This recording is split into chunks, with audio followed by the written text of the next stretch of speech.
judges that are violating people's rights, the people who are keeping them in prison, torturing them, people who are the henchmen of the regime. They should be sanctioned not just by the U.S. Actually, Canada has been more aggressive than the U.S. in this respect, and I hope Latin America follows suit, because people have to respond to the humanitarian catastrophe and the crimes that are being committed in a country where 5,000 people are fleeing a day. That's over 1 million a year. The U.S. government had estimated that by early this year, 1.6 million people had left the country. This is sort of like Syrian refugee kind of scale. The U.S. Vice President Mike Pence has indeed urged other American states, hasn't he, to back up the U.S. measures. This just comes weeks before an election in Venezuela. It's not going to have much effect in the near term, is it? These, of course, are elections boycotted by the mainstream opposition. This isn't going to affect anything in the near term, is it?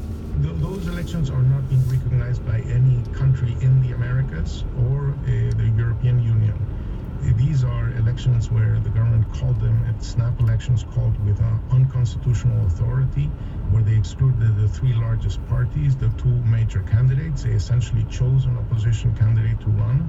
So no one is recognizing these elections. Sure, but I mean, going back to the sanctions specifically, is there any evidence that this type of measure is reaching and is hurting? Because these aren't the first individualized sanctions, are they, introduced against Venezuela? Even if they don't lead to regime change, the fact that the vice president of a country was sanctioned several months ago and they seized $900 million of his assets in the U.S., well, I mean, even if it doesn't cause regime change, when regime change comes, we would like to have those $900 million returned. Okay, Elizabeth Rosenberg, what's your view of the measures against Venezuela? Do you think there's a sign that this type of behavior, again, the type of targeted sanctions we're looking at specifically here, very different from the Iranian measures,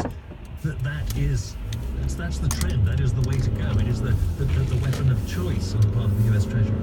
There's another aspect to the sanctions that the US Treasury has been putting in place, in addition to those individualized ones. There's also measures